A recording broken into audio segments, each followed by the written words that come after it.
the Stargate.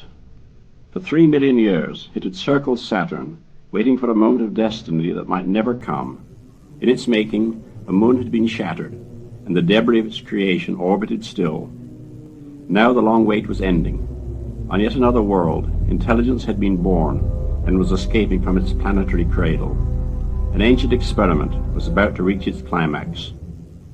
Those who had begun that experiment so long ago had not been men or even remotely human, but they were flesh and blood, and when they looked out across the deeps of space, they had felt awe and wonder and loneliness. As soon as they possessed the power, they set forth for the stars. In their explorations, they encountered life in many forms and watched the workings of evolution on 1,000 worlds. They saw how often the first faint sparks of intelligence flickered and died in the cosmic night.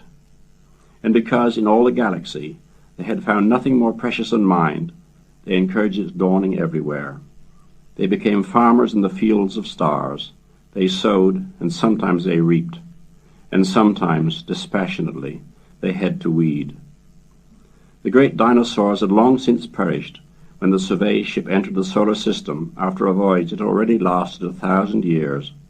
It swept past the frozen outer planets, paused briefly above the deserts of dying Mars, and presently looked down on Earth. Spread out beneath them, the explorers saw worlds swarming with life. For years they studied, collected, catalogued. When they had learned all that they could, they began to modify. They tinkered with the destiny of many species, on land and in the ocean. But which of their experiments would succeed, they could not know for at least 1,000,000 years. They were patient, but they were not yet immortal. There was so much to do in this universe of 100 billion suns, and other worlds were calling. So they set out once more into the abyss, knowing that they would never come this way again. Nor was there any need. The servants they had left behind would do the rest. On Earth, the glaciers came and went, while above them the changeless moon still carried its secret. With a yet slower rhythm than the polar ice, the tides of civilization ebbed and flowed across the galaxy. Strange and beautiful and terrible empires rose and fell, and passed on their knowledge to their successors. Earth was not forgotten, but another visit would serve little purpose. It was one of 1,000,000 silent worlds, few of which would ever speak. And now, out among the stars, evolution was driving towards new goals. The first explorers of Earth had long since come to the limits of flesh and blood. As soon as their machines were better than their bodies, it was time to move. First their brains, and then their thoughts alone, they transferred into shining new homes of metal and of plastic. In these, they roamed among the stars. They no longer built spaceships. They were spaceships. But the age of the machine entities swiftly passed. In their ceaseless experimenting, they had learned to store knowledge in the structure of space itself and to preserve their thoughts for eternity in frozen lattices of light. They could become creatures of radiation, free at last from the tyranny of matter. Into pure energy, therefore, they pleasantly transformed themselves, and on 1,000 worlds the empty shells they had discarded twitched for a while in a mindless dance of death, then crumbled into rust. Now they were lords of the galaxy, and beyond the reach of time. They could rove at will among the stars, and sink like a subtle mist through the very interstices of space. But despite their godlike powers, they had not wholly forgotten their origin in the warm slime of a vanished sea. And they still watched over the experiments their ancestors had started so long ago. The air in the ship is getting quite foul, and I have a headache most of the time. There's still plenty of oxygen, but the purifiers never really cleaned up all the messes after the liquids aboard started boiling into vacuum. When things get too bad, I go down into the garage and bleed off some pure oxygen from the pods. There's been no reaction to any of my signals, and because of my orbital inclination, I'm getting slowly further and further away from TMA-2. Incidentally, the name you've given it is doubly inappropriate. There's still no trace of a magnetic field. At the moment, my closest approach is 60 miles. It will increase to about 100 as the apparatus rotates beneath me, then drop back to 0. I'll pass directly over the thing in 30 days, but that's too long to wait, and then it will be in darkness anyway. Even now, it's only in sight for a few minutes before it falls below the horizon again. It's damn frustrating. I can't make any serious observations. So I'd like your approval of this plan. The space pods have ample delta V for a touchdown and a return to the ship. I want to go extra vehicle and make a close survey of the object. If it appears safe, I'll land beside it, or even on top of it. The ship will still be above my horizon while I'm going down, so I won't be out of touch for more than 90 minutes. I'm convinced that this is the only thing to do. I've come 1 billion miles. I don't want to be stopped by the last 60. For weeks, as it stared forever sunward with its strange senses, the Stargate had watched the approaching ship. Its makers had prepared it for many things, and this was one of them. It recognized what was climbing up towards it from the warm heart of the solar system. If it had been alive, it would have felt excitement, but such an emotion was wholly beyond its powers. Even if the ship had passed it by, it would not have known the slightest trace of disappointment. It had waited 3 million years. It was prepared to wait for eternity. It observed and noted and took no action as the visitor checked its speed with jets of incandescent gas. Presently it felt the gentle touch of radiations trying to probe its secrets, and still it did nothing. Now the ship was in orbit, circling low above the surface of this strangely piebald moon. It began to speak with blasts of radio waves, counting out the prime numbers from 1 to 11 over and over again. Soon these gave way to more complex signals at many frequencies, ultraviolet, infrared, X-rays. The Stargate made no reply. It had nothing to say. There was a long pause then, before it observed that something was falling down towards it from the orbiting ship. It searched its memories, and the logic circuits made their decisions, according to the orders given them long ago. Beneath the cold light of Saturn, the Stargate awakened its slumbering powers. Discovery looked just as he had last seen her from space, floating in lunar orbit with the moon taking up half the sky. Perhaps there was one slight change. He could not be sure, but some of the paint of her external lettering, announcing the purpose of various hatches, connections, umbilical plugs, and other attachments, had faded during its long exposure to the unshielded sun. That sun was now an object that no man could have recognized. It was far too bright to be a star, but one could look directly at its tiny disk without discomfort. It gave no heat at all. When Bowman held his ungloved hands in its rays, as they streamed through the space pod's window, he could feel nothing upon his skin. He might have been trying to warm himself by the light of the moon. Not even the alien landscape 50 miles below reminded him more vividly of his remoteness from Earth. Now he was leaving, perhaps for the last time, the metal world that had been his home for so many months. Even if he never returned, the ship would continue to perform its duty, broadcasting instrument readings back to Earth until there was some final, catastrophic failure in its circuits. And if he did return, well, he could keep alive, and perhaps even sane, for a few more months. But that was all, for the hibernation systems were useless, with no computer to monitor them. He could not possibly survive until Discovery 2 made its rendezvous with the Iapetus, 4 or 5 years hence. He put these thoughts behind him as the golden crescent of Saturn rose in the sky ahead. In all history, he was the only man to have seen this sight.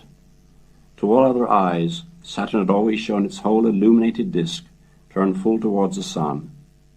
Now it was a delicate bow, with the rings forming a thin line across it, like an arrow about to be loosed into the face of the sun itself. Also in the line of the rings was the bright star of Titan and the fainter sparks of the other moons. Before this century was half gone, men would have visited them all, but whatever secrets they might hold, he would never know. The sharp-edged boundary of the blind white eye was sweeping towards him. There was only 100 miles to go, and he would be over his target in less than 10 minutes.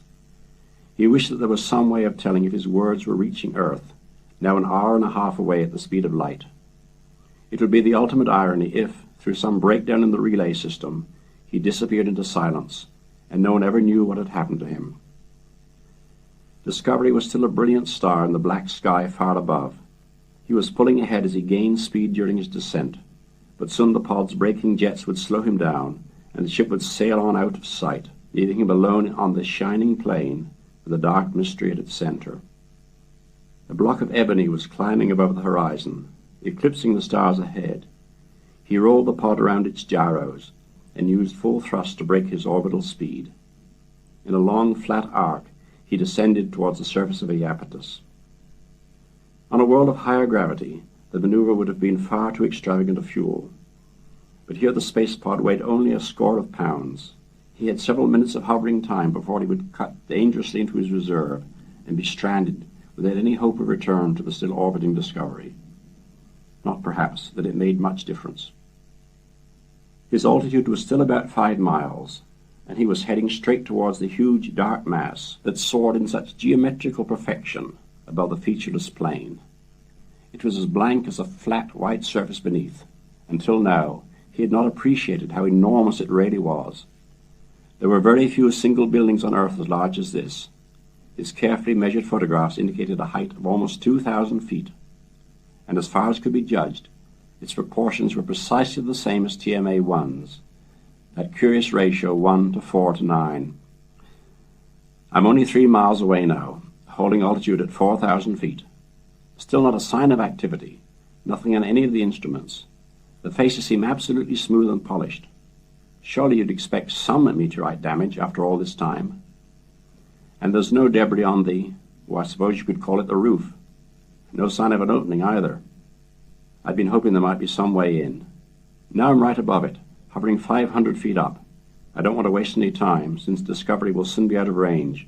I'm going to land. It's certainly solid enough, and if it isn't, I'll blast off at once. Just a minute, that's odd.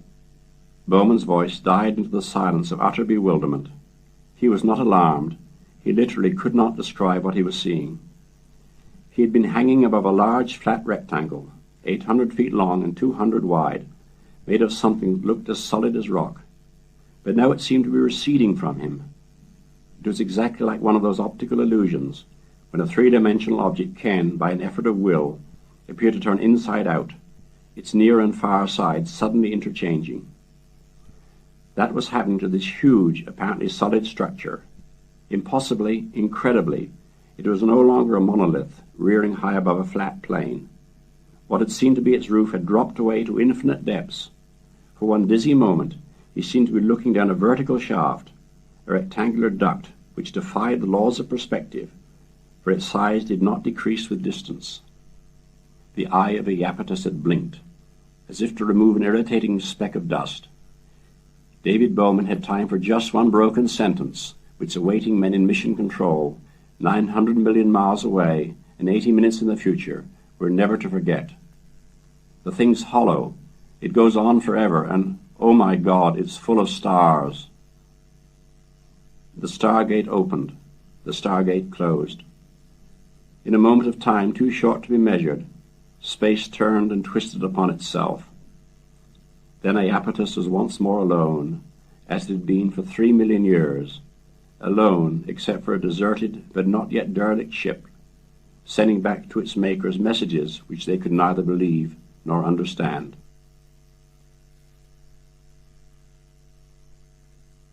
There was no sense of motion, but he was falling towards those impossible stars, shining there in the dark heart of a moon. No, that was not where they really were, he felt certain. He wished, now that it was far too late, that he had paid more attention to those theories of hyperspace, of trans-dimensional ducts. To David Bowman, they were theories no longer. Perhaps that monolith on Iapetus was hollow. Perhaps the roof was only an illusion, or some kind of diaphragm that had opened to let him through. But into what? As far as he could trust his senses, he appeared to be dropping vertically down a huge rectangular shaft, several thousand feet deep. He was moving faster and faster, but the far end never changed its size and remained always at the same distance from him. Only the stars moved, at first so slowly that it was some time before he realized that they were escaping out of the frame that held them. But in a little while it was obvious that the star field was expanding, as if it was rushing towards him at an inconceivable speed. The expansion was non-linear. The stars at the center hardly seemed to move, while those towards the edge accelerated more and more swiftly until they became streaks of light just before they vanished from view. There were always others to replace them, flowing into the center of the field from an apparently inexhaustible source. Bowman wondered what would happen if a star came straight towards him. Would it continue to expand until he plunged directly into the face of a sun? But not one came near enough to show a disk. Eventually they all veered aside and streaked over the edge of their rectangular frame. And still the far end of the shaft came no closer. It was almost as if the walls were moving with him, carrying him to his unknown destination. Or perhaps he was really motionless, and space was moving past him. Not only space, he suddenly realized, was involved in whatever was happening to him now. The clock on the pod's small instrument panel was also behaving strangely. Normally, the numbers in the tenths of a second window flickered past so quickly that it was almost impossible to read them. Now they were appearing and disappearing at discrete intervals, and he could count them off one by one without difficulty. The seconds themselves were passing with incredible slowness, as if time itself were coming to a stop. At last, the tenth of a second counter froze between 5 and 6. Yet he could still think and even observe as the ebon walls flowed past at a speed that might have been anything between 0 and 1,000,000 times the velocity of light. Somehow he was not in the least surprised, nor was he alarmed. On the contrary, he felt a sense of calm expectation, such as he had once known when the space medics had tested him with hallucinogenic drugs. The world around him was strange and wonderful, but there was nothing to fear. He had traveled these millions of miles in search of mystery, and now, it seemed, the mystery was coming to him. The rectangle ahead was growing lighter. The luminous star streaks were paling against a milky sky, whose brilliance increased moment by moment. It seemed as if the space pod was heading towards a bank of cloud, uniformly illuminated by the rays of an invisible sun. He was emerging from the tunnel. The far end, which until now had remained at that same indeterminate distance, neither approaching nor receding, had suddenly started to obey the normal laws of perspective. It was coming closer and steadily widening before him. At the same time, he felt that he was moving upward, and for a fleeting instant he wondered if he had fallen right through the apertus and was now ascending from the other side. But even before the space pod soared out into the open, he knew that this place had nothing to do with the apertus or with any world within the experience of man. There was no atmosphere, for he could see all details unblurred, clear down to an incredibly remote and flat horizon. He must be above a world of enormous size, perhaps one much larger than Earth. Yet despite its extent, all the surface that Bowman could see was tessellated into obviously artificial patterns that must have been miles on a side. It was like the jigsaw puzzle of a giant that played with planets, and at the centers of many of those squares and triangles and polygons were gaping black shafts, twins of the chasm from which he had just emerged. Yet the sky above was stranger, and in its way more disturbing than even the improbable land beneath. For there were no stars, neither was there the blackness of space. There was only a softly glowing milkiness that gave the impression of infinite distance. Bowman remembered a description he had once heard of the dreaded Antarctic whiteout, like being inside a ping-pong ball. Those words could be applied perfectly to this weird place, but the explanation must be utterly different. This sky could be no meteorological effect of mist and snow. There was a perfect vacuum here. Then, as Bowman's eyes grew accustomed to the nacreous glow that filled the heavens, he became aware of another detail. The sky was not, as he had thought at first glance, completely empty. Dotted overhead, quite motionless, and forming apparently random patterns, were myriads of tiny black specks. They were difficult to see, for they were mere points of darkness, but once detected they were quite unmistakable. They reminded Bowman of something so familiar, yet so insane, that he refused to accept the parallel until logic forced it upon him. Those black holes in the white sky were stars. He might have been looking at a photographic negative of the Milky Way. Where in God's name am I? Bowman asked himself, and even as he posed the question, he felt certain that he could never know the answer. It seemed that space had been turned inside out. This was not a place for man. Though the capsule was comfortably warm, he felt suddenly cold and was afflicted by an almost uncontrollable trembling. He wanted to close his eyes and shut out the pearly nothingness that surrounded him, but that was the act of a coward, and he would not yield to it. The pierced and faceted planet slowly rolled beneath him, without any real change of scenery.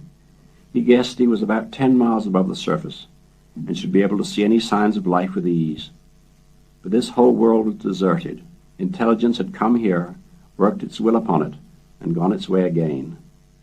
Then he noticed, humped above the flat plain, perhaps 20 miles away, a roughly cylindrical pile of debris that could only be the carcass of a gigantic ship.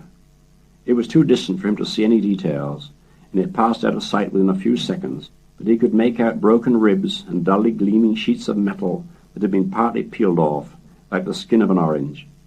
He wondered how many thousands of years the wreck had lain here on its deserted checkerboard, and what manner of creatures had sailed it between the stars. Then he forgot the derelict, for something was coming up over the horizon. At first it looked like a flat disk, but that was because it was heading almost directly towards him. As it approached and passed beneath, he saw that it was spindle-shaped and several 100 feet long. Though there were faintly visible bands here and there along its length, it was hard to focus upon them. The object appeared to be vibrating, or perhaps spinning, at a very rapid rate. It tapered to a point at either end, and there was no sign of propulsion. Only one thing about it was familiar to human eyes, and that was its color.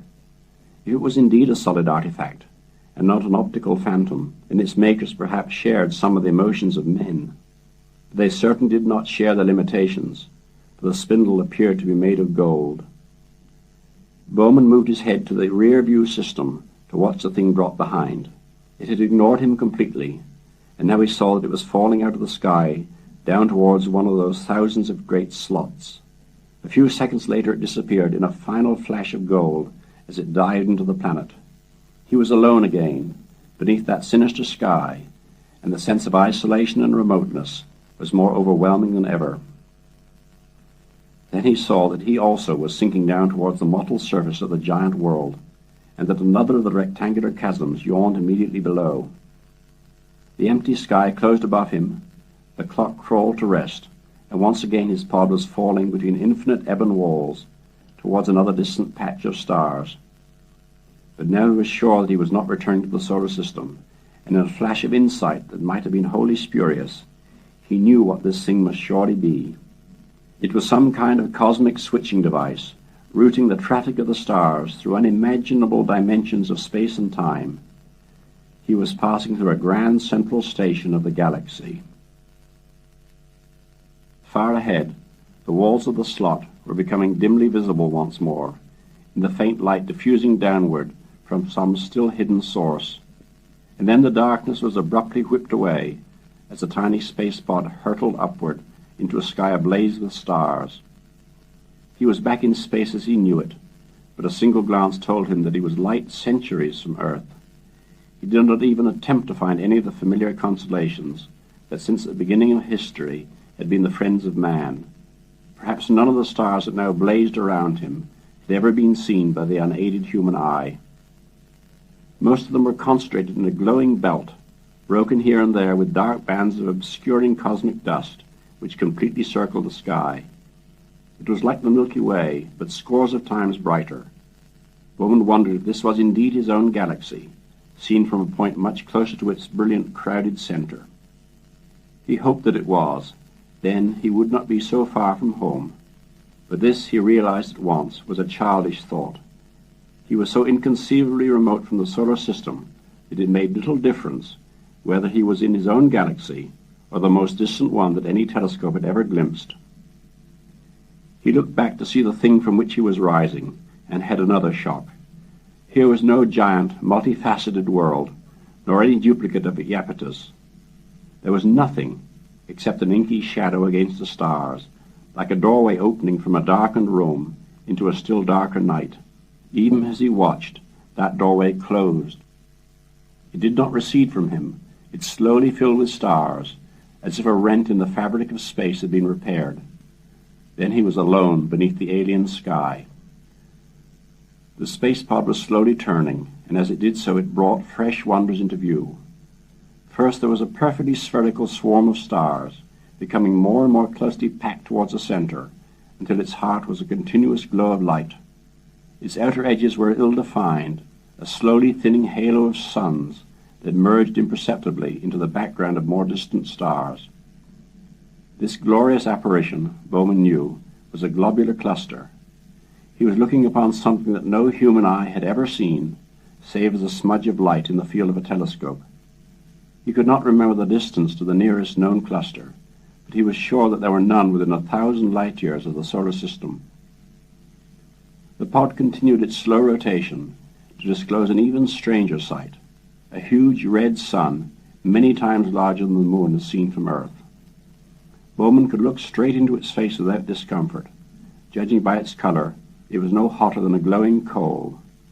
Here and there, set into the somber red, were rivers of bright yellow, incandescent Amazons, meandering for thousands of miles before they lost themselves in the deserts of this dying sun.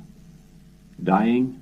No, that was a wholly false impression, born of human experience and the emotions aroused by the hues of sunset or the glow of fading embers.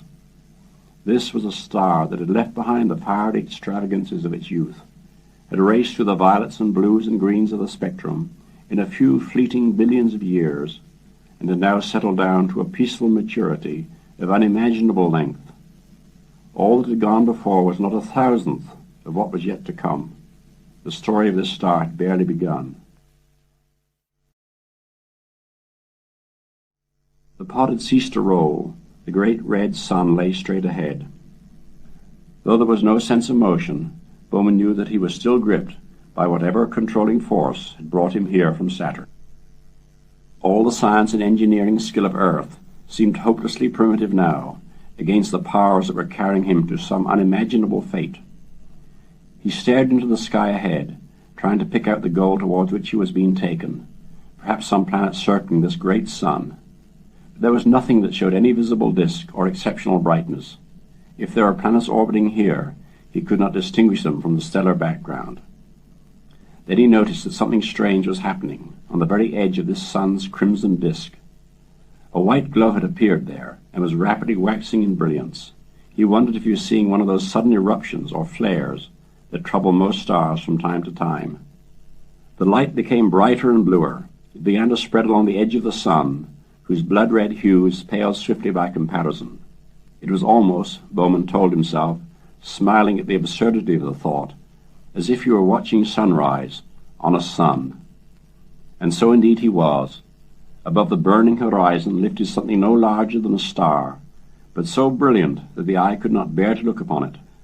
A mere point of blue-white radiance, like an electric arc, was moving at unbelievable speed across the face of the great sun. It must be very close to its giant companion, for immediately below it, drawn upward by its gravitational pull, was a column of flame thousands of miles high.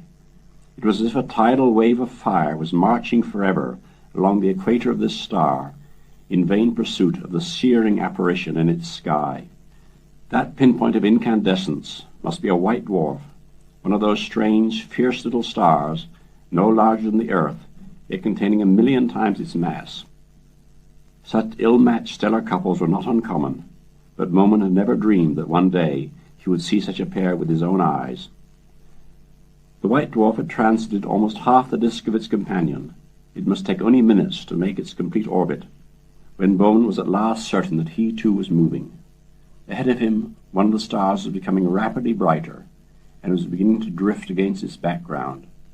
It must be some small, close body, perhaps the world towards which he was traveling. It was upon him with unexpected speed, and he saw that it was not a world at all. A dully gleaming cobweb or lattice-work of metal, hundreds of miles in extent, grew out of nowhere until it filled the sky. Scattered across its continent-wide surface were structures that must have been as large as cities, but which appeared to be machines. Around many of these were assembled scores of smaller objects, ranged in neat rows and columns. Bowman had passed several such groups before he realized that they were fleets of spaceships. He was flying over a gigantic orbital parking lot. Because there were no familiar objects by which he could judge the scale of the scene flashing by below, it was almost impossible to estimate the size of the vessels hanging there in space. But they were certainly enormous. Some must have been miles in length. They were of many different designs: spheres, faceted crystals, slim pencils, ovoid discs. This must be one of the meeting places for the commerce of the stars. Or it had been, perhaps 1,000,000 years ago. For nowhere could Bowman see any sign of activity. This sprawling spaceport was as dead as the moon. He knew it not only by the absence of all movement, but by such unmistakable signs as great gaps torn in the metal cobweb by the wasp-like blunderings of asteroids that must have smashed through it aeons ago. This was no longer a parking lot. It was a cosmic junk heap. He had missed its builders by ages, and with that realization Bowman felt a sudden sinking of his heart. Though he had not known what to expect, at least he had hoped to meet some intelligence from the stars. Now, it seemed, he was too late. He had been caught in an ancient automatic trap, set for some unknown purpose, and still operating when its makers had long since passed away. It had swept him across the galaxy and dumped him, with how many others, in this celestial Sargasso, doomed soon to die when his air was exhausted. Well, it was unreasonable to expect more. Already he had seen wonders for which many men would have sacrificed their lives. He thought of his dead companions. He had no cause for complaint. Then he saw that the derelict spaceport was still sliding past him with undiminished speed. He was sweeping over its outlying suburbs. Its ragged edge went by, and no longer partly eclipsed the stars. In a few more minutes it had fallen behind. His fate did not lie here, but far ahead, in the huge crimson sun, towards which the spaceport was now unmistakably falling. Now there was only the red sun, filling the sky from side to side. He was so close that its surface was no longer frozen into immobility by sheer scale. There were luminous nodules moving to and fro, cyclones of ascending and descending gas, prominences slowly rocketing towards the heavens. Slowly? They must be rising at 1,000,000 miles an hour for their movement to be visible to his eye. He did not even attempt to grasp the scale of the inferno towards which he was descending. The immensities of Saturn and Jupiter had defeated him during Discovery's flyby in that solar system now unknown megamiles away. But everything he saw here was 100 times larger still. He could do nothing but accept the images that were flooding into his mind without attempting to interpret them. As that sea of fire expanded beneath him, Bowman should have known fear, but, curiously enough, he now felt only a mild apprehension. It was not that his mind was benumbed with wonders. Logic told him that he must surely be under the protection of some controlling and almost omnipotent intelligence. He was now so close to the red sun that he would have been burned up in a moment if its radiation had not been held at bay by some invisible screen. And during his voyage he had been subject to accelerations that should have crushed him instantly, yet he had felt nothing. If so much trouble had been taken to preserve him, there was still cause for hope. The spacepod was now moving along a shallow arc, almost parallel to the surface of the star, but slowly descending towards it. And now, for the first time, Bowman became aware of sounds. There was a faint, continuous roar, broken from time to time by crackles like tearing paper or distant lightning. This could be only the feeblest echo of an unimaginable cacophony. The atmosphere surrounding him must be racked by concussions that would tear any material object to atoms. Yet he was protected from this shattering tumult as effectively as from the heat. Though ridges of flame, thousands of miles high, were rising and slowly collapsing around him, he was completely insulated from all this violence. The energies of the star raved past him, as if they were in another universe. The pod moved sedately through their mist, unbuffeted and unscorched. Bowman's eyes, no longer hopelessly confused by the strangeness and grandeur of the scene, began to pick out details which must have been there before, but which he had not yet perceived. The surface of this star was no formless chaos. There was pattern here, as in everything that nature created. He noticed first the little whirlpools of gas, probably no larger than Africa or Asia, that wandered over the surface of the star. Sometimes he could look directly down into one of them, to see darker, cooler regions far below. Curiously enough, there appeared to be no sunspots. Perhaps they were a disease peculiar to the star that shone on Earth. and there were occasional clouds, like wisps of smoke blown before a gale. Perhaps they were indeed smoke, for this sun was so cold that real fire could exist here. Chemical compounds could be born and could live for a few seconds before they were again ripped apart by the fiercer nuclear violence that surrounded them. The horizon was growing brighter, its color changing from gloomy red to yellow to blue to blistering violet. The white dwarf was coming up over the horizon, dragging its tidal wave of star stuff behind it. Bowman shielded his eyes from the intolerable glare of the little sun and focused on the troubled starscape which its gravitational field was sucking skyward. Once he had seen a waterspout moving across the face of the Caribbean. This tower of flame had almost the same shape, only the scale was slightly different, for at its base the column was probably wider than the planet Earth. And then, immediately beneath him, Bowman noticed something which was surely new, since he could hardly have overlooked it if it had been there before. Moving across the ocean of glowing gas were myriads of bright beads. They shone with a pearly light which waxed and waned in a period of a few seconds, and they were all traveling in the same direction, like salmon moving upstream. Sometimes they weaved back and forth so that their paths intertwined, but they never touched. There were thousands of them, and the longer Bowman stared, the more convinced he became that their motion was purposeful. They were too far away for him to make out any details of their structure. That he could see them at all in this colossal panorama meant that they must be scores, perhaps hundreds, of miles across. If they were organized entities, they were leviathans indeed, built to match the scale of the world they inhabited. Perhaps they were only clouds of plasma, given temporary stability by some odd combination of natural forces, like the short-lived spheres of ball lightning that still puzzled terrestrial scientists. That was an easy and perhaps soothing explanation, but as Bowman looked down upon that star-wide streaming, he could not really believe it. Those glittering nodes of light knew where they were going. They were deliberately converging upon the pillar of fire raised by the white dwarf as it orbited overhead. Bowman stared once more at that ascending column, now marching along the horizon beneath the tiny, massive star that ruled it. Could it be pure imagination, or were there patches of brighter luminosity creeping up that great geyser of gas, as if myriads of shining sparks had combined into whole continents of phosphorescence? The idea was almost beyond fantasy, but perhaps he was watching nothing less than a migration from star to star across a bridge of fire. Whether it was a movement of mindless cosmic beasts driven across space by some lemming-like urge, or a vast concourse of intelligent entities, he would probably never know. He was moving through a new order of creation, of which few men had ever dreamed. Beyond the realms of sea and land and air and space lay the realms of fire, which he alone had been privileged to glimpse. It was too much to expect that he would also understand. The pillar of fire was marching over the edge of the sun, like a storm passing beyond the horizon. The scurrying flecks of light no longer moved across the redly glowing starscape, still thousands of miles below. Inside his space pod, protected from an environment that could annihilate him within a millisecond, David Bowman awaited whatever had been prepared. The white dwarf was sinking fast as it hurtled along its orbit. Presently it touched the horizon, set it aflame, and disappeared.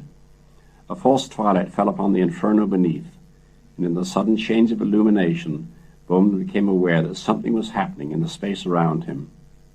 The world of the red sun seemed to ripple, as if you were looking at it through running water.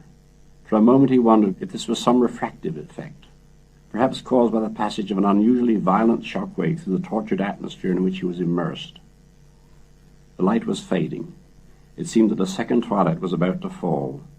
Involuntarily, Bowman looked upward, then checked himself sheepishly, as he remembered that here the main source of light was not the sky, but the blazing world below.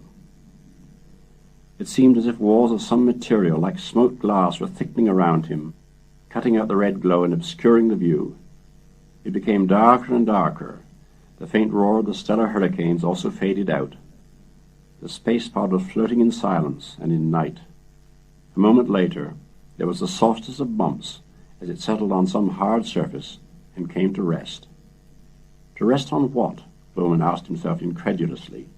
Then light returned, and incredulity gave way to a heart-sinking despair. For as he saw what lay around him, he knew that he must be mad. He was prepared, he had thought, for any wonder. The only thing he had never expected was the utterly commonplace. The space pod was resting on the polished floor of an elegant, anonymous hotel suite that might have been in any large city on Earth. He was staring into a living room with a coffee table, a divan, a dozen chairs, a writing desk, various lamps, a half-full bookcase with some magazines lying on it, and even a bowl of flowers. Van Gogh's Bridget Owls was hanging on one wall, Wyeth's Christiana's World on another. He felt confident that when he pulled open the drawer of that desk, he would find a Gideon Bible inside it. If he was indeed mad, his delusions were beautifully organized. Everything was perfectly real. Nothing vanished when he turned his back. The only incongruous element in the scene, and that certainly a major one, was the space pod itself. For many minutes, Bowman did not move from his seat.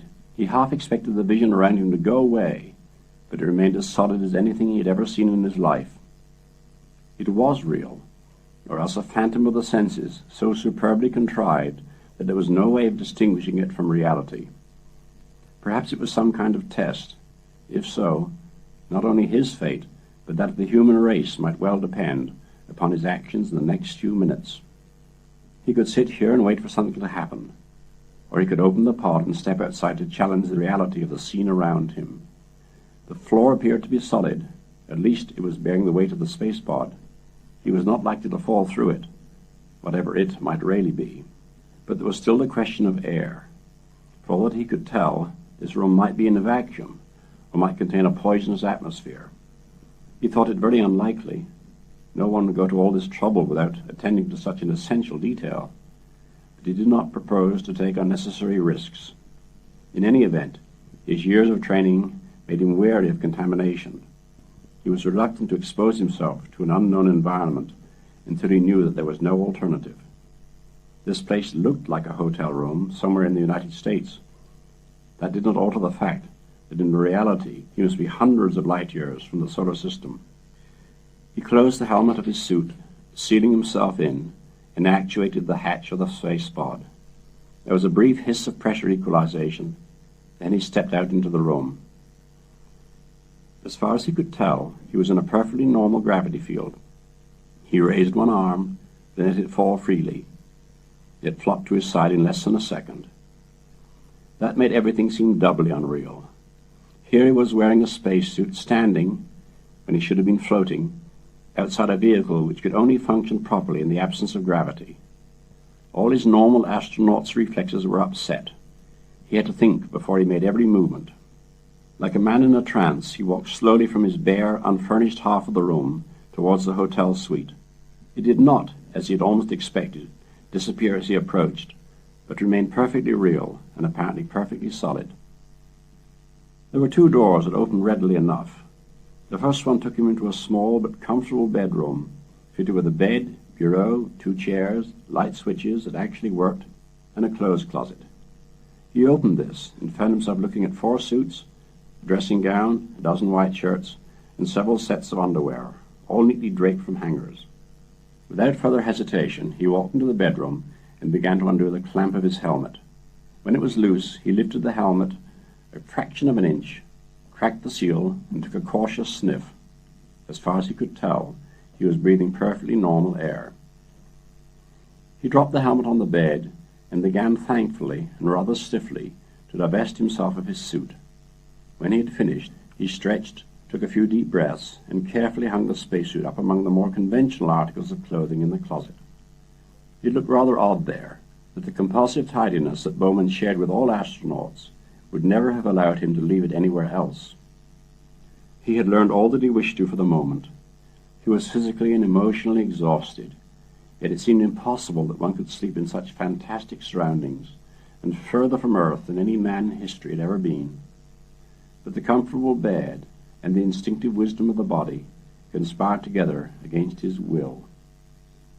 He fumbled for the light switch, and the room was plunged into darkness. Within seconds he had passed beyond the reach of dreams. So, for the last time, David Bowman slept. There being no further use for it, the furniture of the suite dissolved back into the mind of its creator. Only the bed remained, and the walls, shielding this fragile organism from the energies it could not yet control. In his sleep, David Bowman stirred restlessly. He did not wake, nor did he dream, but he was no longer wholly unconscious. Like a fog creeping through a forest, something invaded his mind. He sensed it only dimly, for the full impact would have destroyed him as surely as the fires raging beyond these walls. Beneath that dispassionate scrutiny, he felt neither hope nor fear. All emotion had been beached away. He seemed to be floating in free space, while around him stretched, in all directions, an infinite geometrical grid of dark lines or threads, along which moved tiny nodes of light, some slowly, some at dazzling speed. Once he had peered through a microscope at a cross-section of a human brain, and in its network of nerve fibers had glimpsed the same labyrinthine complexity. But that had been dead and static, whereas this transcended life itself. He knew, or believed he knew, that he was watching the operation of some gigantic mind, contemplating the universe of which he was so tiny a part. The vision, or illusion, lasted only a moment. Then the crystalline planes and lattices, and the interlocking perspectives of moving light, flickered out of existence, as David Bowman moved into a realm of consciousness that no man had experienced before. At first, it seemed that time itself was running backward. Even this marvel he was prepared to accept, before he realized a subtler truth. The springs of memory were being tapped. In controlled recollection, he was reliving the past.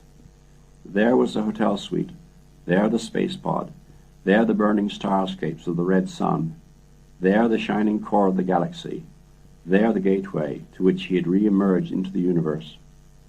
And not only vision, but all the sense impressions, and all the emotions he had felt at the time, were racing past, more and more swiftly. His life was unreeling, like a tape recorder playing back at ever-increasing speed. Now he was once more aboard the Discovery, and the rings of Saturn filled the sky. Before that, he was repeating his final dialogue with Hal. He was seeing Frank Poole leave on his last mission. He was hearing the voice of Earth, assuring him that all was well. And even as he relived these events, he knew that all indeed was well. He was retrogressing down the corridors of time, being drained of knowledge and experience as he swept backward towards his childhood. But nothing was being lost. All that he had ever been, at every moment of his life, was being transferred to safer keeping. Even as one David Bowman ceased to exist, another became immortal. Faster, faster, he moved back into forgotten years and into a simpler world. The faces he had once loved and had thought lost beyond recall smiled at him sweetly. He smiled back with fondness and without pain. Now, at last, the headlong regression was slackening. The wells of memory were nearly dry. Time flowed more and more sluggishly, approaching a moment of stasis, as a swinging pendulum, at the limit of its arc, seems frozen for one eternal instant before the next cycle begins. The timeless instant passed. The pendulum reversed its swing. In an empty room, floating amid the fires of a double star 20,000 light years from Earth, a baby opened its eyes and began to cry. Then it became silent, as it saw that it was no longer alone. A ghostly, glimmering rectangle had formed in the empty air. It solidified into a crystal tablet, lost its transparency, and became suffused with a pale, milky luminescence. Tantalizing, ill-defined phantoms moved across its surface and in its depths. They coalesced into bars of lights and shadow, then formed intermeshing, spoked patterns that began slowly to rotate, in time with the pulsing rhythm that now seemed to fill the whole of space. It was a spectacle to grasp and hold the attention of any child or of any man-ape. But, as it had been 3 million years before, it was only the outward manifestation of forces too subtle to be consciously perceived. It was merely a toy to distract the senses, while the real processing was carried out at far deeper levels of the mind. This time the processing was swift and certain, as the new design was woven. For in the aeons since their last meeting, much had been learned by the weaver, and the material on which he practiced his art was now an infinitely finer texture. But whether it should be permitted to form part of his still growing tapestry, only the future could tell. With eyes that already held more than human intentness, the baby stared into the depths of the crystal monolith, seeing, but not yet understanding, the mysteries that lay beyond. It knew that it had come home, that here was the origin of many races besides its own, but it knew also that it could not stay. Beyond this moment lay another birth, stranger than any in the past. Now the moment had come. The glowing patterns no longer echoed the secrets in the crystal's heart. As they died, so too the protective walls faded back into the non-existence from which they had briefly emerged, and the red sun filled the sky. The metal and plastic of the forgotten space pod, and the clothing once worn by an entity who had called himself David Bowman, flashed into flame. The last links with Earth were gone, resolved back into their component atoms. But the child scarcely noticed, as he adjusted himself to the comfortable glow of his new environment. He still needed, for a little while, this shell of matter as the focus of his powers. His indestructible body was his mind's present image of itself, and for all his powers, he knew that he was still a baby. So he would remain until he had decided on a new form, or had passed beyond the necessities of matter. And now it was time to go, though in one sense he would never leave this place where he had been reborn, for he would always be part of the entity that used this double star for its unfathomable purposes. The direction, though not the nature, of his destiny was clear before him, and there was no need to trace the devious path by which he had come. With the instincts of 3 million years, he now perceived that there were more ways than one behind the back of space. The ancient mechanisms of the Stargate had served him well, but he would not need them again.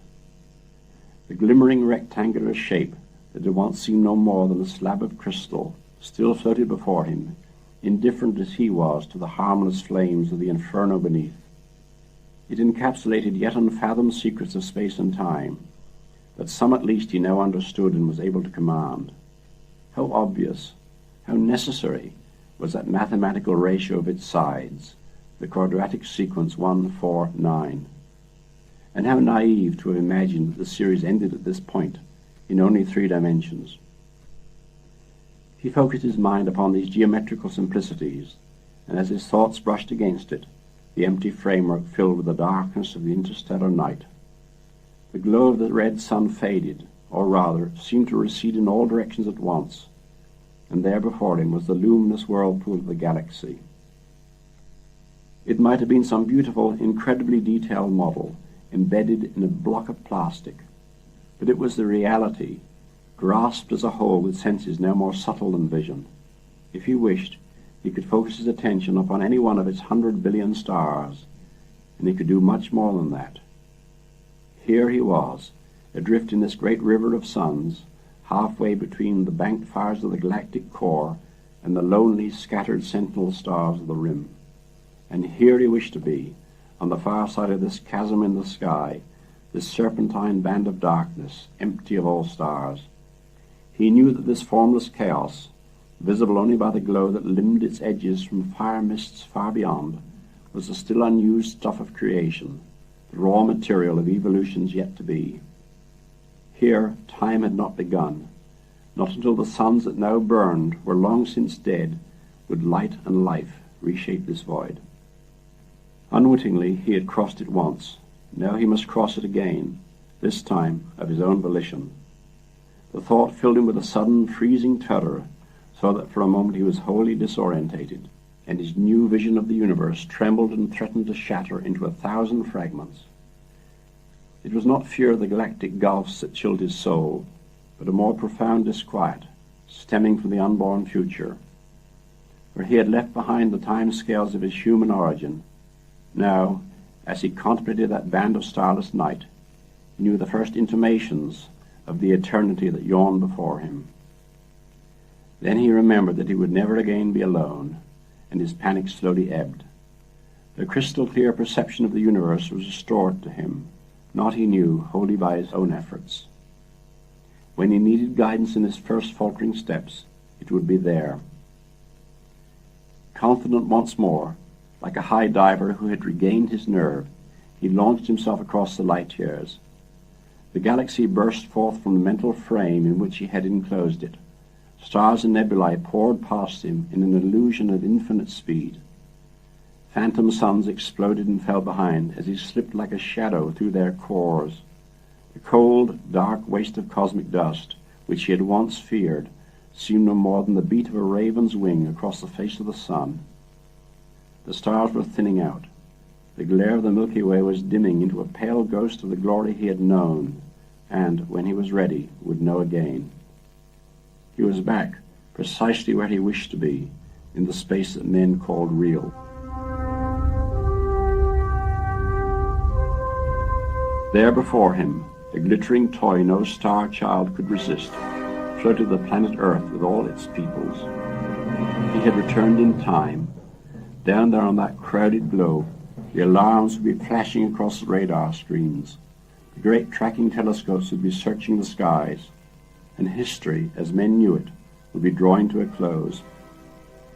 1,000 miles below, he became aware that a slumbering cargo of death had awoken and was stirring sluggishly in its orbit. The feeble energies it contained were no possible menace to him, but he preferred a cleaner sky. He put forth his will, and the circling megatons flowered in a silent detonation that brought a brief false dawn to half a sleeping globe. Then he waited, marshalling his thoughts and brooding over his still untested powers. For though he was master of the world, he was not quite sure what to do next. But he would think of something.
Even in this metric age, it was still the 1,000-foot telescope, not the 300-meter one.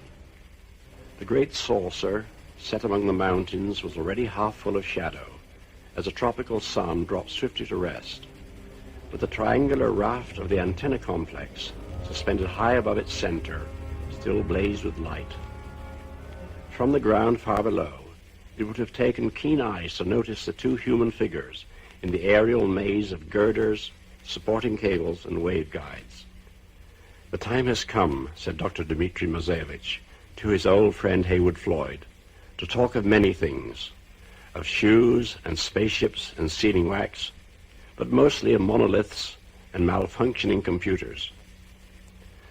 So that's why you got me away from the conference. Not that I really mind. I've heard Carl give that SETI speech so many times I can recite it myself. And the view certainly is fantastic.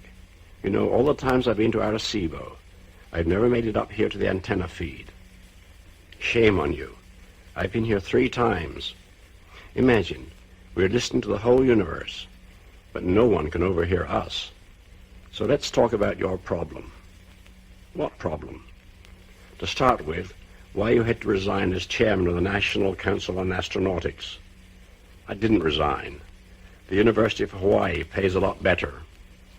Okay, you didn't resign. You were 1 jump ahead of them. After all these years, Woody, you can't fool me, and you should give up trying. If they offered the NCA back to you right now, would you hesitate? All right, you old Cossack. What do you want to know? First of all, there are lots of loose ends in the report you finally issued after so much prodding. We'll overlook the ridiculous and frankly illegal secrecy with which your people dug up the Tycho monolith. That wasn't my idea. I'm glad to hear it. I even believe you. And we appreciate the fact that you're now letting everyone examine the thing, which of course is what you should have done in the first place.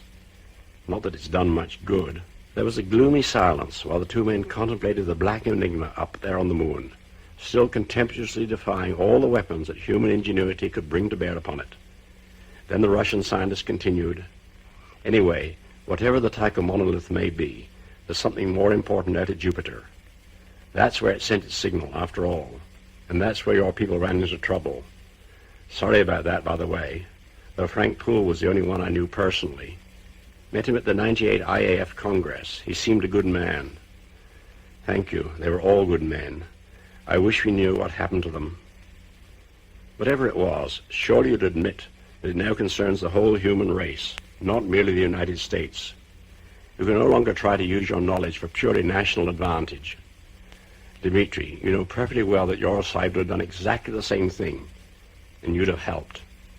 You're absolutely right, but that's ancient history, like the just departed administration of yours that was responsible for the whole mess.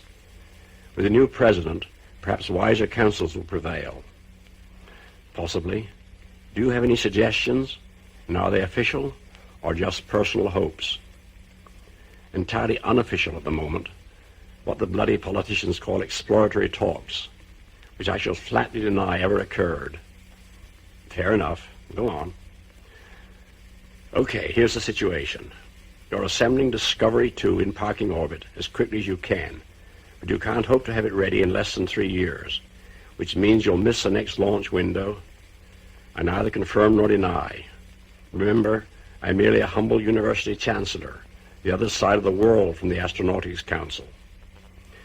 And your last trip to Washington was just a holiday to see old friends, I suppose. To continue, our own Alexei Leonov, I thought you were calling it German Titov. Wrong, Chancellor. The dear old CIA's let you down again. Leonov it is, as of last January. And don't let anyone know I told you it will reach Jupiter at least a year ahead of Discovery. Don't let anyone know I told you we were afraid of that. But do go on. Because my bosses are just as stupid and short-sighted as yours, they want to go it alone, which means that whatever went wrong with you may happen to us, and we'll all be back to square one, or worse. What do you think went wrong? We're just as baffled as you are. And don't tell us you haven't got all of Dave Bowman's transmissions. Of course we have. Right up to that last, my God, it's full of stars. We've even done a stress analysis on his voice patterns. We don't think he was hallucinating. He was trying to describe what he actually saw. And what do you make of his Doppler shift? Completely impossible, of course. When he lost his signal, he was receding at 1/10 of the speed of light. And he's reached that in less than 2 minutes. 250,000 gravities. So he must have been killed instantly. Don't pretend to be naive, Woody. Your space pod radios aren't built to withstand even 100th of that acceleration. If they could survive, so could Bowman, at least until we lost contact. Just doing an independent check on your deductions. From there on, we're as much in the dark as you are, if you are. Merely playing with lots of crazy guesses I'd be ashamed to tell you. Yet none of them, I suspect, will be half as crazy as the truth.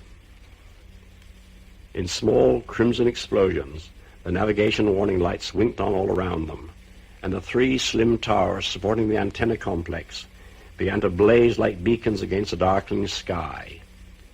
The last red sliver of the sun vanished below the surrounding hills. Heywood Floyd waited for the green flash, which he had never seen. Once again he was disappointed. "So, Dmitri," he said, "let's get to the point. Just what are you driving at?" There must be a vast amount of priceless information stored in Discovery's databanks. Presumably it's still being gathered, even though the ship stopped transmitting. We'd like to have that.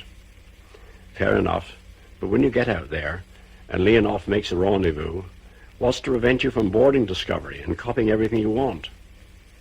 I never thought I'd have to remind you that Discovery is United States territory, and an unauthorized entry would be piracy, except in the event of a life or death emergency, which wouldn't be difficult to arrange. After all, it'd be hard for us to check what your boys are up to from 1 billion kilometers away. Thanks for the most interesting suggestion. I'll pass it on. But even if we went aboard, it would take us weeks to learn all your systems and read out all your memory banks. What I propose is cooperation. I'm convinced that's the best idea, but we may both have a job selling it to our respective bosses. You want one of our astronauts to fly with Leonov?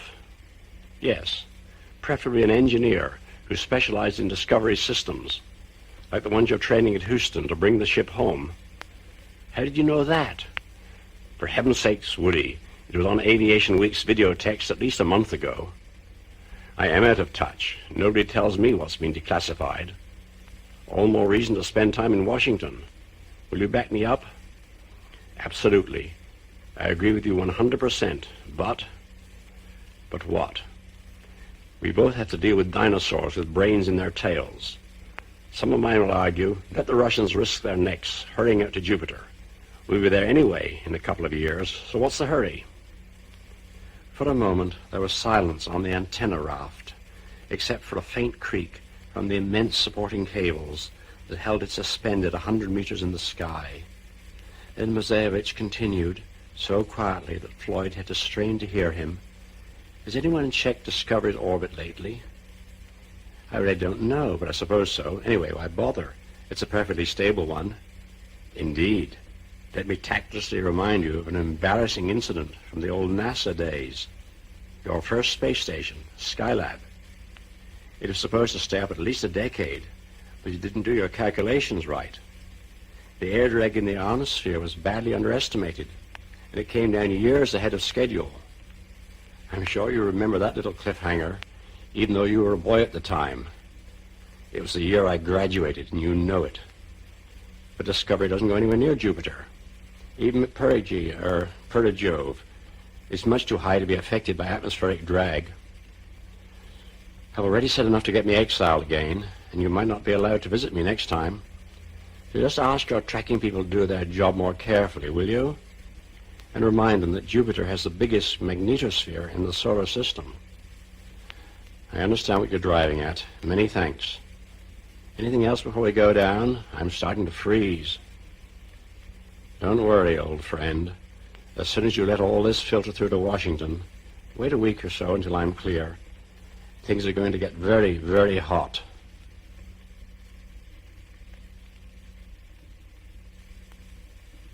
This is Heywood Floyd, aboard cosmonaut Alexei Leonov, on course for Jupiter.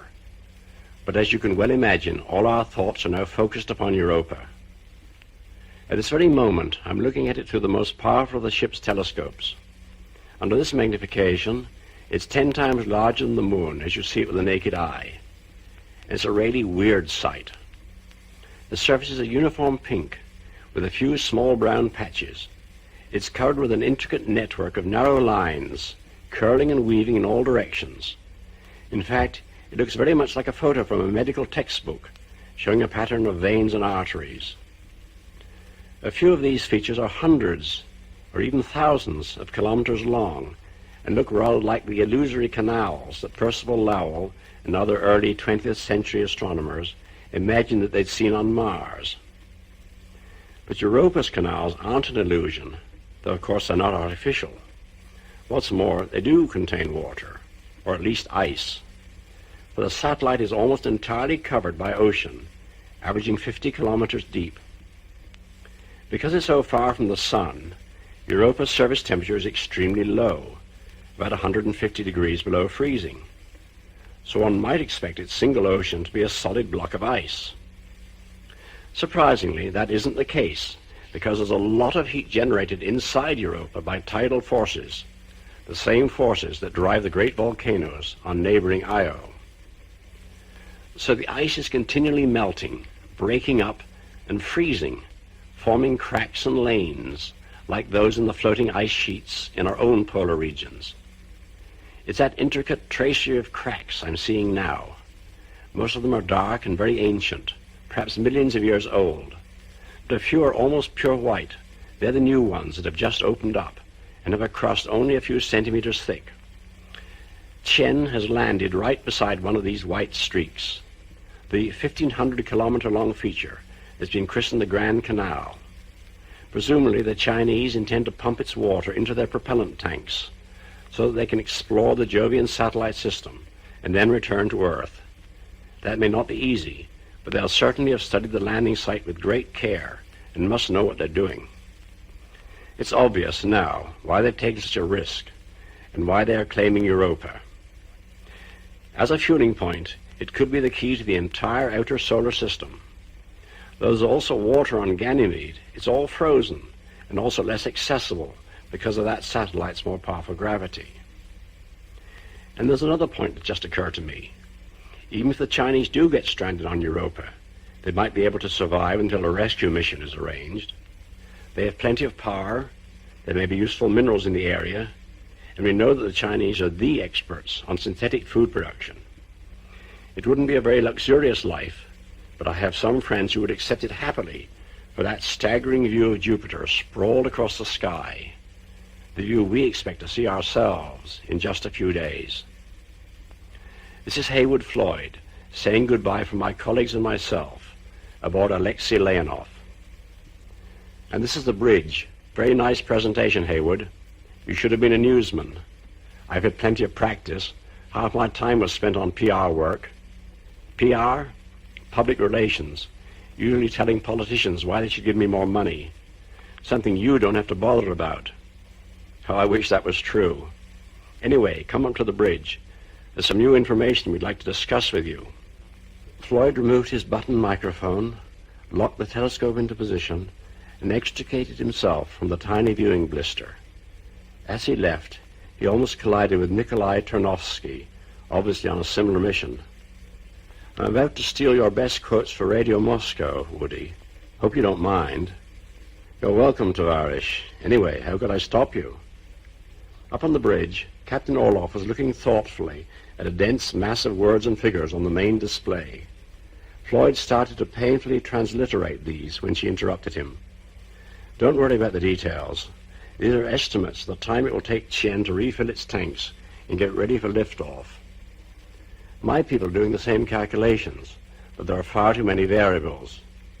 We think we've removed one of them. Did you know that the very best water pumps you can buy belong to fire brigades? And would you be surprised to learn that the Peking Central Station had 4 of its latest models suddenly requisitioned a few months ago, despite the protests of the mayor? I'm not surprised, merely lost in admiration. Go on, please. That may be a coincidence, but those pumps will be just the right size. Making educated guesses about pipe deployment, drilling through the ice, and so on, well, we think they could lift off again in 5 days. 5 days? If they're lucky, and everything works perfectly, and if they don't wait to fill their propellant tanks, but merely take on just enough for a safe rendezvous with Discovery before we do. Even if they beat us by a single hour, that would be enough. They could claim salvage rights at the very least. Not according to the State Department's lawyers. At the appropriate moment, we'll declare that Discovery is not a derelict, but has merely been parked until we can retrieve it. Any attempt to take over the ship would be an act of piracy. I'm sure the Chinese will be most impressed. If they're not, what can we do about it? We outnumber them, and 2 to 1 when we revive Chandra and Kerno. Are you serious? Where are the cutlasses for the boarding party? Cutlasses?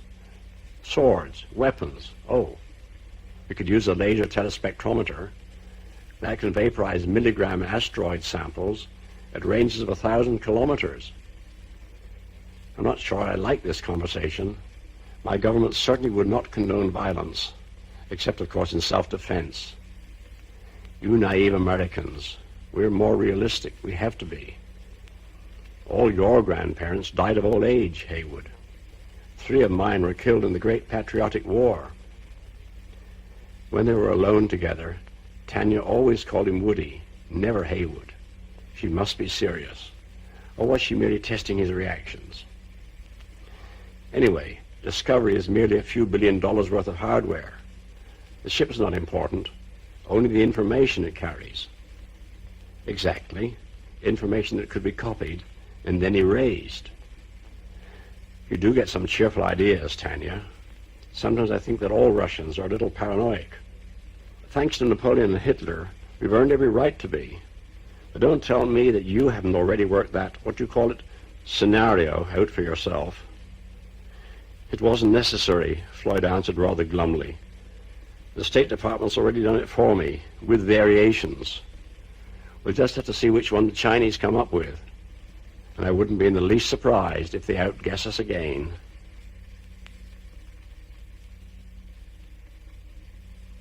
Dr. Floyd, I know you're aboard Leonov. I may not have much time. Aiming my suit antenna where I think. The signal vanished for agonizing seconds, then came back again much clearer, though not appreciably louder. Relay this information to Earth. Chen destroyed 3 hours ago. I'm only survivor, using my suit radio. No idea if it has enough range, but it's the only chance. Please listen carefully. There is life on Europa. I repeat, there is life on Europa. The signal faded again. There was a stunned silence which no one attempted to interrupt. While he was waiting, Floyd searched his memories furiously. He could not recognize the voice. It might have been that of any Western-educated Chinese. Probably it was someone he had met at a scientific conference, but unless the speaker identified himself, he would never know. Soon after local midnight, we were pumping steadily and the tanks were almost half full. Dr. Lee and I went out to check the pipe insulation. Chen stood about 30 meters from the edge of the Grand Canal. Pipes go directly from it and down through the ice. Very thin, not safe to walk on. The warm-up welling. Again a long silence. Floyd wondered if the speaker was moving and had been momentarily cut off by some obstruction. No problem. 5 kilowatts of lighting strung up on the ship. Like a Christmas tree. Beautiful, shining right through the ice. Glorious colors. Lee saw it first, a huge dark mass rising up from the depths. At first he thought it was a school of fish, too large for a single organism. Then it started to break through the ice. Dr. Floyd, I hope you can hear me. This is Professor Chang. We met in '02, Boston IAU conference. Instantly, incongruously, Floyd's thoughts were 1 billion kilometers away. He vaguely remembered that reception after the closing session of the International Astronomical Union Congress, the last one that the Chinese had attended before the Second Cultural Revolution. And now he recalled Chang very distinctly, a small, humorous astronomer and exobiologist with a good fund of jokes. He wasn't joking now. Like huge strands of wet seaweed crawling along the ground. Lee ran back to the ship to get a camera. I stayed to watch, reporting over the radio. The thing moved so slowly I could easily outrun it. I was much more excited than alarmed. Thought I knew what kind of creature it was. I've seen pictures of the kelp forests off California, but I was quite wrong. I could tell it was in trouble. It couldn't possibly survive at a temperature 150 below its normal environment. It was freezing solid as it moved forward. Bits were breaking off like glass, but it was still advancing towards the ship, a black top. I was still so surprised that I couldn't think straight, and I couldn't imagine what it was trying to do. Is there any way we can call him back? Floyd whispered urgently. No, it's too late. Europa will soon be behind Jupiter. We'll have to wait until it comes out of eclipse. Climbing up the ship, building a kind of ice tunnel as it advanced. Perhaps this was insulating it from the cold, the way termites protect themselves from sunlight with their little corridors of mud. Tons of ice on the ship. The radio antennas broke off first. Then I could see the landing legs beginning to buckle, all in slow motion, like a dream. Not until the ship started to topple did I realize what the thing was trying to do. And then it was too late. We could have saved ourselves if Onu'd switched off all those lights. Perhaps it's a phototrope, its biological cycle triggered by the sunlight that filters through the ice. Or it could have been attracted like a moth to a candle. Our floodlights must have been more brilliant than anything that Europa has ever known. Then the ship crashed. I saw the hull split, a cloud of snowflakes form as moisture condensed. All the lights went out, except for one, swinging back and forth on a cable a couple of meters above the ground. I don't know what happened immediately after that. The next thing I remember, I was standing under the light, beside the wreck of the ship, with a fine powdering of fresh snow all around me. I could see my footsteps in it very clearly.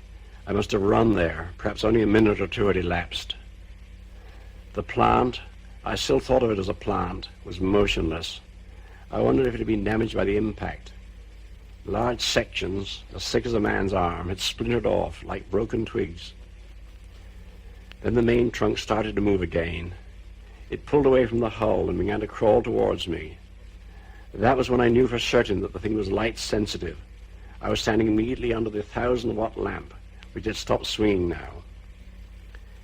Imagine an oak tree, better still, a banyan with its multiple trunks and roots, flattened out by gravity and trying to creep along the ground.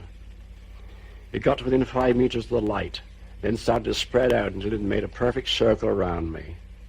Presumably that was a limit of tolerance, the point at which photo-attraction turned to repulsion. After that, nothing happened for several minutes. I wondered if it was dead, frozen solid at last. Then I saw that large buds were forming on many of the branches. It was like watching a time-lapse film of flowers. In fact, I thought they were flowers, each about as big as a man's head. Delicate, beautifully colored membranes started to unfold. Even then, it occurred to me that no one, no thing, could ever have seen those colors before. They had no existence until we brought our lights, our fatal lights, to this world. Tendrils, stamens, waving feebly, I walked over to the living wall that surrounded me so that I could see exactly what was happening. Neither then or at any other time had I felt the slightest fear of the creature. I was certain that it was not malevolent, if indeed it was conscious at all. There were scores of the big flowers in various stages of unfolding. Now they reminded me of butterflies just emerging from the chrysalis, wings crumpled, still feeble. I was getting closer and closer to the truth. But they were freezing, dying as quickly as they formed. Then, one after another, they dropped off from the parent buds. For a few moments they flopped around like fish stranded on dry land, and at last I realized exactly what they were. Those membranes weren't petals, they were fins, or their equivalent. This was the free-swimming, larval stage of the creature. Probably it spends much of its life rooted on the seabed, then sends these mobile offspring in search of new territory, just like the corals of Earth's oceans. I kneeled down to get a closer look at one of the little creatures. The beautiful colors were fading now to a drab brown. Some of the petal fins had snapped off, becoming brittle shards as they froze. But it was still moving feebly, and as I approached it tried to avoid me. I wondered how it sensed my presence. Then I noticed that the stamens, as I'd called them, all carried bright blue dots at their tips. They looked like tiny star sapphires, or the blue eyes along the mantle of a scallop, aware of light, but unable to form true images. As I watched, the vivid blue faded, the sapphires became dull, ordinary stones. Dr. Floyd, or anyone else who's listening, I haven't much more time. Jupiter will soon block my signal. But I've almost finished. I knew then what I had to do. The cable to that 1,000-watt lamp was hanging almost to the ground. I gave it a few tugs, and the light went out in a shower of sparks. I wondered if it was too late. For a few minutes, nothing happened. So I walked over to the wall of tangled branches round me and kicked it. Slowly, the creature started to unweave itself and to retreat back to the canal. There was plenty of light. I could see everything perfectly. Ganymede and Callisto were in the sky. Jupiter was a huge, thin crescent, and there was a big auroral display on the night side at the Jovian end of the Io flux tube. There was no need to use my helmet light. I followed the creature all the way back to the water, encouraging it with more kicks when it slowed down, feeling the fragments of ice crunching all the time beneath my boots. As it neared the canal, it seemed to gain strength and energy, as if it knew that it was approaching its natural home. I wondered if it would survive to bud again. It disappeared to the surface, leaving a few last dead larvae on the alien land. The exposed free water bubbled for a few minutes until a scab of protective ice sealed it from the vacuum above. Then I walked back to the ship to see if there was anything to salvage. I don't want to talk about that. I've only 2 requests to make, Doctor. When the taxonomists classify this creature, I hope they'll name it after me. And when the next ship comes here, ask them to take our bones back to China. Jupiter will be cutting us off in a few minutes. I wish I knew whether anyone was receiving me. Anyway, I'll repeat this message when we're in line of sight again, if my suit's life support system lasts that long. This is Professor Chang on Europa, reporting the destruction of spaceship Chen. We landed beside the Grand Canal and set up our pumps at the edge of the ice. The signal faded abruptly, came back for a moment, then disappeared completely below the noise level.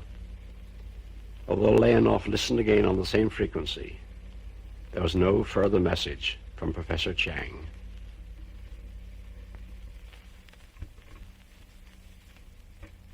Hello, Dmitri. This is Woody, switching to key 2 in 5 seconds.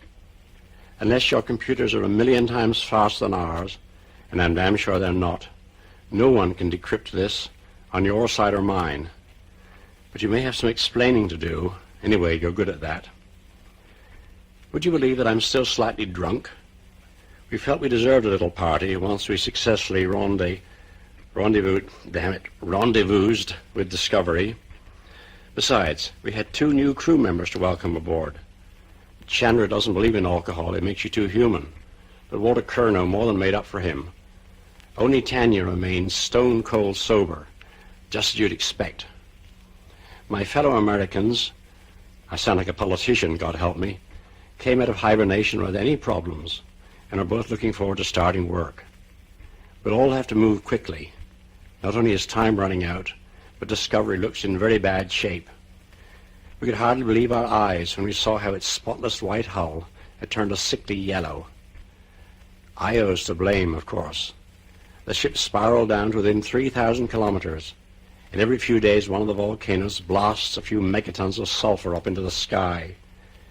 Even though you've seen the movies, you can't really imagine what it's like to hang above that inferno. I'll be glad when we can get away, even though we'll be heading towards something much more mysterious and perhaps far more dangerous. I flew over Kilauea during the 06 eruption. That was mighty scary, but it was nothing compared to this. At the moment, we're over the night side, and that makes it worse. You can see just enough to imagine a lot more. It's as close to hell as I ever want to get. Some of the sulfur lakes are hot enough to glow visibly, but most of the light comes from electrical discharges. Every few minutes, the whole landscape seems to explode, as if a giant photo flash has gone off above it. And that's probably not a bad analogy. There are millions of amperes flowing in the flux tube linking Io and Jupiter, and every so often there's a breakdown. Then you get the biggest lightning flash in the solar system, and half our circuit breakers jump out in sympathy. There's just been an eruption right on the terminator, and I can see a huge cloud expanding as it comes up towards us, climbing into the sunlight. I doubt if it will reach our altitude, and even if it does, it will be harmless by the time it gets here. But it looks ominous. A space monster trying to devour us. Soon after we got here, I realized that Io reminded me of something. It took me a couple of days to work it out. Then I had to check the mission archives, because the ship's library couldn't help. Shame on it. Do you remember how I introduced you to The Lord of the Rings when we were kids back at the Oxford Conference? Well, Io is Mordor. Look up part 3. There's a passage about rivers of molten rock that wound their way until they cooled and lay like twisted dragon shapes vomited from the tormented earth. That's a perfect description. How did Tolkien know, a quarter of a century before anyone ever saw a picture of Io? Talk about nature imitating art. At least we won't have to land there. I don't think that even our late Chinese colleagues would have attempted that. But perhaps one day it may be possible. There are areas that seem fairly stable and not continually inundated by sulfur floods. Who would have believed that we'd come all the way to Jupiter, greatest of planets, and then ignore it? Yet that's what we're doing most of the time. And when we're not looking at Io or Discovery, we're thinking about the artifact. It's still 10,000 kilometers away, up there at the libration point. But when I look at it through the main telescope, it seems close enough to touch. Because it's so completely featureless, there's no indication of size. No way the eye can judge it's really a couple of kilometers long. If it's solid, it must weigh billions of tons. But is it solid? It gives almost no radar echo, even when it's square on to us. We can see it only as a black silhouette against the clouds of Jupiter, 300,000 kilometers below. Apart from its size, it looks exactly like the monolith we dug up on the moon. Well, tomorrow we'll go aboard Discovery. I don't know when I'll have time or opportunity to speak to you again. But there's one more thing, old friend, before I sign off. It's Caroline. She never really understood why I had to leave Earth. And in a way, I don't think she's ever quite forgiven me. Some women believe that love isn't the only thing, but everything. Perhaps they're right. Anyway, it's certainly too late to argue now. Try and cheer her up when you have a chance. She talks about going back to the mainland. I'm afraid that if she does, if you can't get through to her, try to cheer up Chris. I miss him more than I care to say. He'll believe Uncle Dmitri if you say that his father still loves him and will be coming home just as quickly as he can.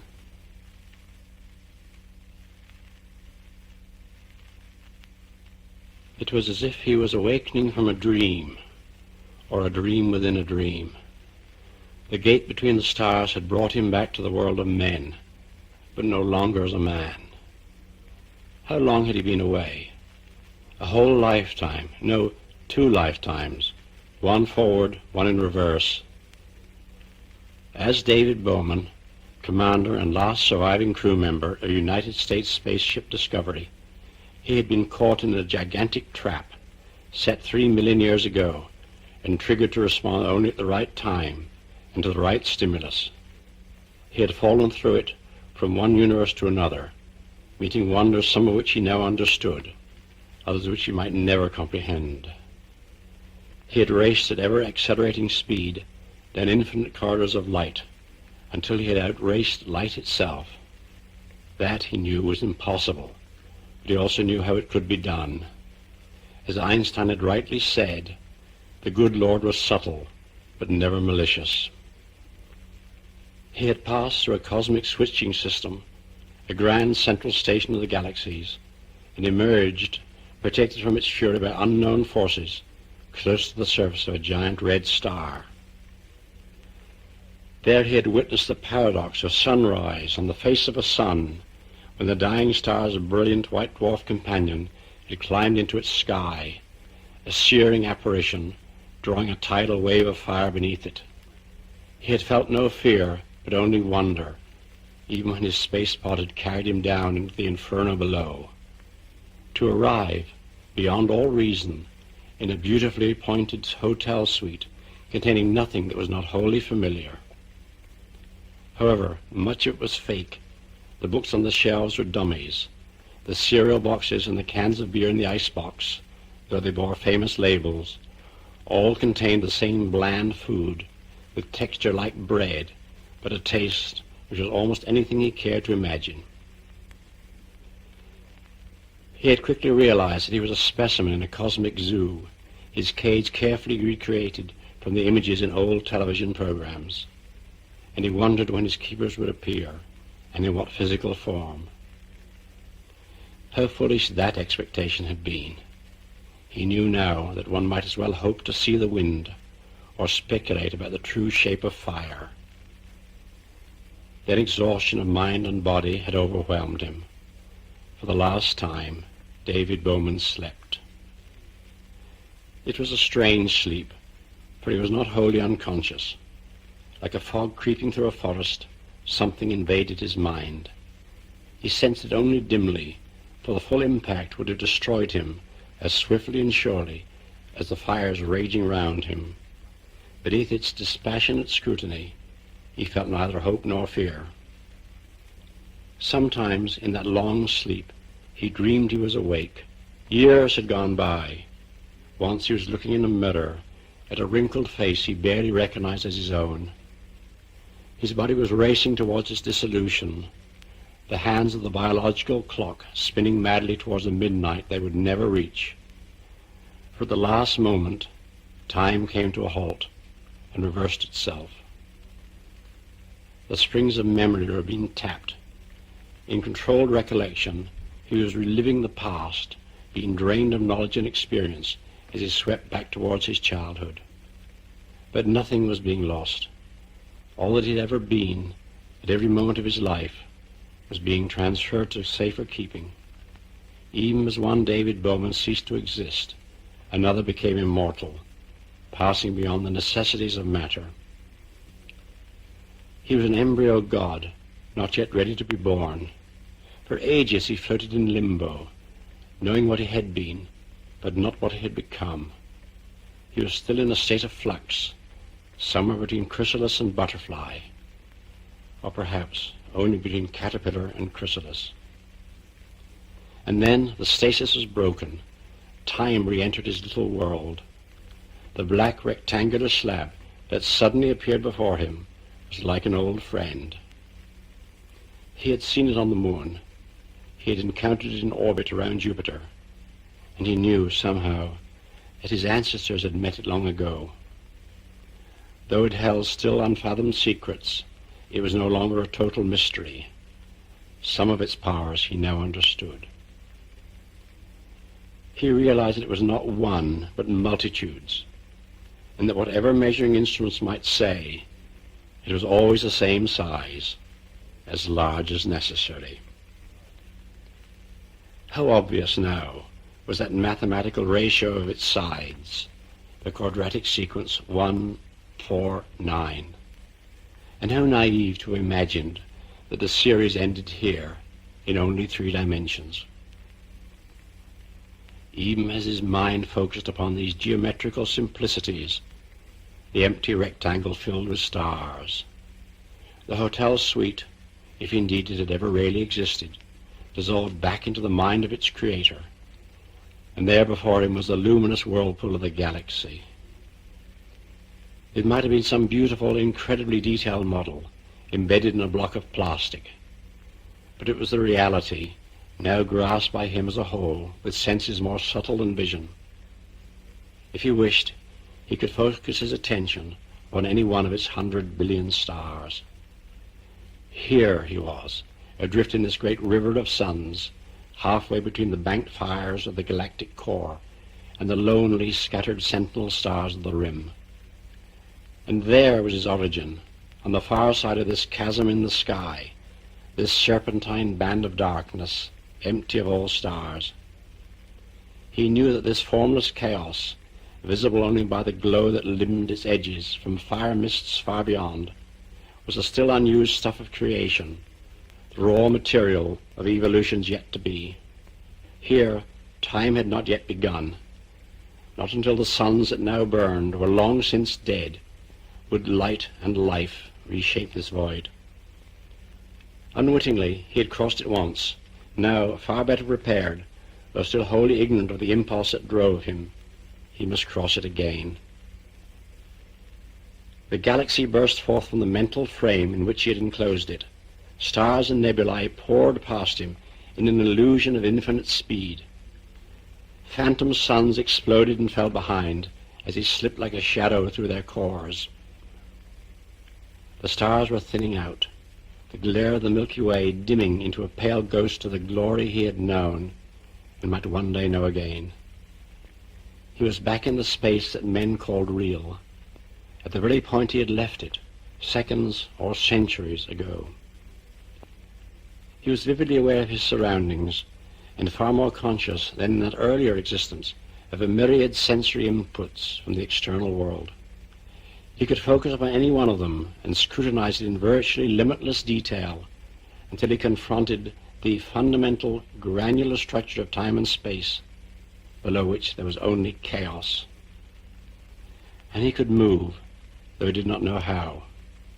But had he ever really known that, even when he possessed a body? The chain of command from brain to limb was a mystery to which he had never given any thought. An effort of will, and the spectrum of that nearby star shifted towards the blue by precisely the amount he wished. He was falling towards it at a large fraction of the speed of light. Though he could go faster if he desired, he was in no hurry. There was still much information to be processed, much to be considered, and much more to be won. That, he knew, was his present goal, but he also knew that it was only part of some far wider plan, to be revealed in due course. He gave no thought to the gateway between universes, dwindling so swiftly behind him, or to the anxious entities gathered around it in their primitive spacecraft. They were part of his memories, but stronger ones were calling him now, calling him home to the world he had never thought to see again.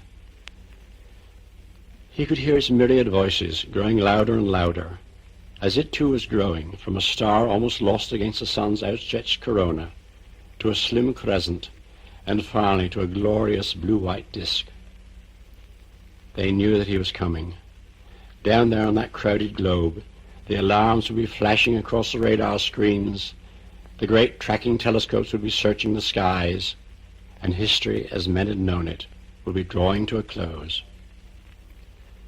1,000 kilometers below, he became aware that a slumbering cargo of death had awoken and was stirring in its orbit.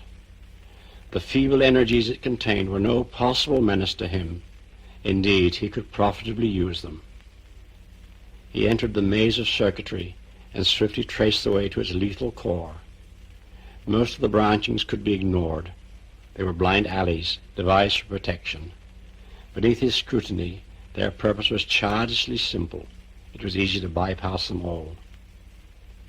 Now there was a single last barrier, a crude but effective mechanical relay holding apart two contacts. Until they were closed, there would be no power to activate the final sequence. He put forth his will, and for the first time knew failure and frustration. The few grams of the micro-switch would not budge. He was still a creature of pure energy. As yet, the world of inert matter was beyond his grasp. Well, there was a simple answer to that. He still had much to learn. The current pulse he induced in the relay was so powerful that it almost melted the coil before it could operate the trigger mechanism. The microseconds ticked slowly by. It was interesting to observe the explosive lenses focus their energies, like the feeble match that ignites a powder train that in turn the megatons flowered in a silent detonation that brought a brief false dawn to half the sleeping world. Like a phoenix rising from the flames, he absorbed what he needed and discarded the rest. Far below, the shield of the atmosphere, which protected the planet from so many hazards, absorbed the most dangerous of the radiation. But there would be some unlucky men and animals who would never see again. In the aftermath of the explosion, it seemed as if the earth was struck dumb. The babble of the short and medium waves was completely silenced, reflected back by the suddenly enhanced ionosphere. Only the microwaves still sliced through the invisible and slowly dissolving mirror that now surrounded the planet, and most of these were too tightly beamed for him to receive them. A few high-powered radars were still focused upon him, but that was a matter of no importance.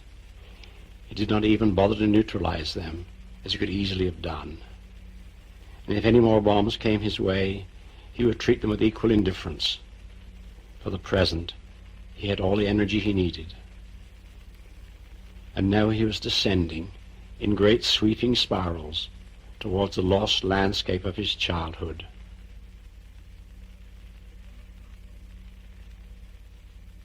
Now the long wait was ending. On yet another world, intelligence had been born and was escaping from its planetary cradle. An ancient experiment was about to reach its climax. Those who had begun that experiment so long ago had not been men or even remotely human, but they were flesh and blood, and when they looked out across the deeps of space, they had felt awe and wonder and loneliness. As soon as they possessed the power, they set forth for the stars. In their explorations, they encountered life in many forms and watched the workings of evolution on 1,000 worlds. They saw how often the first faint sparks of intelligence flickered and died in the cosmic night. And because, in all the galaxy, they had found nothing more precious than mind, they encouraged its dawning everywhere. They became farmers in the fields of stars. They sowed, and sometimes they reaped. And sometimes, dispassionately, they had to weed. The great dinosaurs had long since perished when the survey ship entered the solar system after a voyage that had already lasted 1,000 years. It swept past the frozen outer planets, paused briefly above the deserts of dying Mars, and presently looked down on Earth. Spread out beneath them, the explorers saw a world swarming with life. For years they studied, collected, catalogued. When they had learned all that they could, they began to modify. They tinkered with the destiny of many species, on land and in the ocean. But which of their experiments would succeed, they could not know for at least 1,000,000 years. They were patient, but they were not yet immortal. There was so much to do in this universe of 100 billion suns, and other worlds were calling. So they set out once more into the abyss, knowing that they would never come this way again. Nor was there any need. The service they had left behind them would do the rest. On Earth, the glaciers came and went, while above them the changeless moon still carried its secret. With a yet slower rhythm than the polar ice, the tides of civilization ebbed and flowed across the galaxy. Strange and beautiful and terrible empires rose and fell, and passed on their knowledge to their successors. Earth was not forgotten, but another visit would serve little purpose. It was one of 1,000,000 silent worlds, few of which would ever speak. And now, out among the stars, evolution was driving towards new goals. The first explorers of Earth had long since come to the limits of flesh and blood. As soon as their machines were better than their bodies, it was time to move. First their brains, and then their thoughts alone, they transferred into shining new homes of metal and plastic. In these, they roamed among the stars. They no longer built spaceships. They were spaceships, but the age of the machine entities swiftly passed. In their ceaseless experimenting, they had learned to store knowledge in the structure of space itself, and to preserve their thoughts for eternity in frozen lattices of light. They could become creatures of radiation, free at last from the tyranny of matter. Into pure energy, therefore, they presently transformed themselves, and on 1,000 worlds, the empty shells they had discarded twitched for a while in a mindless dance of death, then crumbled into rust. Now they were lords of the galaxy, and beyond the reach of time. They could rove at will among the stars, and sink like a subtle mist through the very interstices of space. But despite their godlike powers, they had not wholly forgotten their origin in the warm slime of a vanished sea. And they still watched over the experiments their ancestors had started so long ago.